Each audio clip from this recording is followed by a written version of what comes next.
Matthew Purdy, the Birmingham Barons. I'm here with hitting coach Jay Bell of the Mobile BayBears. They're the AA affiliate of the Arizona Diamondbacks. First of all, Jay, I want to say thanks for sitting down and chatting with us for a couple minutes. First thing, I know you've got a really good Major League background. We're going to get into that in a minute. But the first thing I want to talk to you about is how are your guys doing at this time of day? I know you guys clinched the first half, have a playoff spot ready to go. How are your hitters responding to you, and how are they at this point in the season? Well, things have kind of slowed down since the second half began, but they did a really nice job first half. A lot of that was due to the fact that the starting pitchers took a lot of pressure off of them. They kept us in the baseball game, time after time after time, and allowed us to kind of get into the flow of the game and then come through with some big hits later in the game. But since the Skaggs have gone, and the Corbins and the Bauer and the Brewers. Guys like that, it kind of makes it a little bit difficult, a little bit more. There's a little more pressure on the hitters than there was earlier on. They've done okay. It's one of those things where they're trying to figure out who they are now, and it's important for them to continue to play games like they did last night. Last night, even though we lost, it was still a really competitive game. Pitching did great. Defense was pretty good. We had a few timely hits, and it was one of those things where you hate to lose them, but at the same time, you saw the competitive nature that went into that game on both sides of the field. It was fun. It was fun. It was fun to compete in games like that. You hate losing them, but you love winning them. Now, Jay, you obviously got to be proud of you guys. Guys going up. Paul Goldschmidt, obviously was a big guy last year. Played in the All-Star game and he's starting first base from D-backs this year. You came into the big leagues with the Cleveland Indians. You were first-round pick by the Minnesota Twins. Traded for Bert Blyleven. Talk about making an impact. Your first at bat in Major League Baseball is against the guy you were traded for, Bert Blyleven. First pitch you see, you jag it for a home run. Yeah, neat story about that. I was down in instruction ball at the time whenever I got called up to the big leagues, and Mike Hargrove was my manager down in instruction ball, so we had to drive from Sarasota up to Tampa to fly to Minneapolis. And as we're driving along, he's telling me about Bert and the stuff that he has and that kind of thing. And he told me, he said, "Listen, Jay," he said, "you can't hit his curveball." He said, "Get on the fastball. More than likely, you're a rookie. He's going to throw first pitch fastball. Get on it, get a base hit out of it." And so I did. I got up there. My full expectations of swinging that first pitch. Threw me a fastball right in the middle, and hit it just over the left center field wall for a home run, and got around the bases. Thought I was a power hitter, and proved it the next two at bats. I struck out on 3 pitches, and then I struck out on 10. So I was a home run and 2 strikeouts. So I was definitely a power hitter. But it was a great experience. I was a young player at the time. It was a thrill of a lifetime, and unfortunately my career went downhill from the first at bat. So it was a great start. It was a great career. I had a blast playing. My time with Minnesota, even though it was brief and in the minor leagues, it was great, and I developed in who I am as a player and a coach because of my time there. The coaching staff and the players that I got to spend my time with in Cleveland were great. Pittsburgh was awesome. Kansas City, the year that I was there, was great. 5 years in Arizona, and then the year in New York. And I couldn't have asked for a better track through the course of my career, and it was a lot of fun. I had a blast. Well, those Pittsburgh teams you played on in the early '90s, you guys went to 3 straight league championship series, and you guys have a really good team. Yourself, Barry Bonds, Bob Bonilla, Andy Van Slyke. I could go on and on and on. They were really good teams. You guys had 2 gut-wrenching 7-game losses to the Atlanta Braves. You move on and join the Kansas City Royals, and you went to the Arizona Diamondbacks.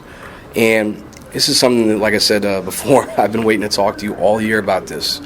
2001, our country suffered one of the worst ever attack on our citizens on U.S. soil. That year in the World Series, you played for the Arizona Diamondbacks. You scored the winning run in Game 7 on Luis Gonzalez's bloop single.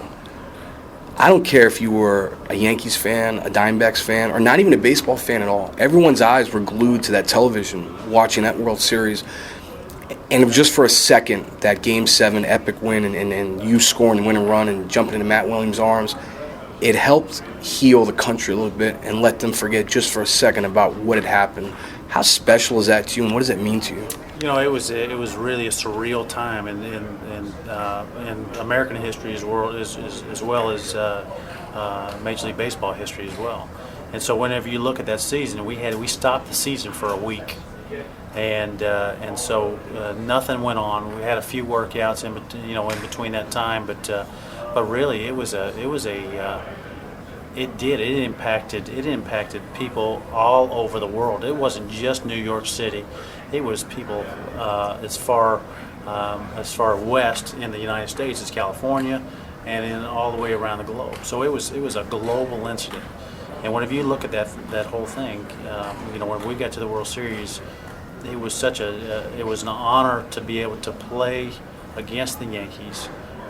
It was an honor and a privilege to be able to go to the ground zero, and it was surreal to see it, and it was heartbreaking to know how many lives were lost there, and so there was a lot of respect on both sides of the field for one another, what we accomplished that year, but also with everything that went around. The Yankees fans were respectful to the Diamondbacks. The Diamondback fans were respectful to the Yankees. They wanted their teams to win, but at the same time, it was just a different feeling in that whole thing. And I think that they appreciated.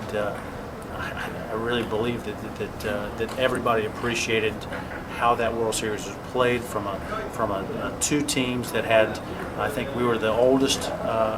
Average age, both teams were both the oldest average age, so we had been around a long time, understood and respected each other for that fact as well. And I mean, there are just a lot of things that went into it, but it was a great thrill, great honor to play in that series, and of course to score the winning run was a dream of a lifetime. Well, I have the utmost respect for you, Mr. J. Bell, as I watched that year and watched our country recover from what happened. And traditionally being a Red Sox fan from the Boston area, and even my hate for the Yankees went out the window that year, and I just said, I just want to see a good World Series played and watch you guys go out there. And you guys did. You guys went out, grinded out, played 7 tough games, and really, really helped our country heal. And I just, me personally, I appreciate it. Everyone in my family did. So. Well, thanks, Matty. I appreciate that. It was, like I said, it was great. Through the whole thing, we won 2 at home. Even though we wanted to win in New York, it was kind of appropriate that they win in the dramatic fashion that they did those 3 games in New York, and it was just, I'm telling you, it was. I think about it today, and I still get goosebumps. It was such a cool thing to be a part of, and it's something I'll never forget. It's definitely something, even though. It's something you can't put on your mantle, but you always have in your mind the rest of your life. Jay, as we move on, and I ask this because everyone has different answers. What are your goals moving from here on out as hitting instructor at Double-A Mobile? Well, I tell you what, with short-term goals is to continue to help these guys improve so that we can go to the playoffs and compete in the playoffs. I mean, that's you want to be a competitive team going in there, and hopefully we can rebound and play as well as these guys did last year. The other thing is, I've always wanted to manage. I love the hitting job, but at the same time, it's from 1988 on that I've thought about managing, and I've been in a position where, I probably could have been managing at this point had I not taken leave of absence for the last 5 years. But I believe that this is helping the path to doing that. Being able to work with an organization that I've been involved with for parts of the last 14 or 15 years, and also being in Mobile, which is close to home, being with 2 guys that I've been friends with for a long time. That's been really enjoyable, and but they know. I mean, Danny and Turner both know that I want to manage. And more than likely, we're probably going to be separated next year. But at the same time, if we are together, we will enjoy it just as much as we have this year. One of the things that I believe that every minor league coach can be is satisfied. I believe they can be content in the situation they're in, but I don't believe they should be satisfied. I believe that the ultimate goal is to get to the big leagues. There's no question about it. Now, that being said, there's a different mindset whenever you deal with the minor league system. It's about development. It is about getting these guys to the big leagues, and there's a love that you have to have for the game in order to deal with that aspect of it. Some coaches and managers absolutely love the development side of it. Some coaches and managers want to get to the next level and go into the big leagues. I don't know what's in store for me, and I really don't care. I'm not satisfied with just being a double-A hitting coach, but if this is what it ends up being, I'm content doing exactly what I'm doing for a long time. Well, you're doing a good job, Jay. You guys, obviously, wish you guys the best of luck the rest of this year. You have a playoff spot. You guys won the South Division first half. Wish you guys well the rest of the year, and definitely good luck to you in your future as a professional. And eventually get to that managing spot and just get to where you're comfortable and keep on down the road to being happy and doing what you're doing. Well, very good. Well, I appreciate it, man. Thanks for the time. Thank you.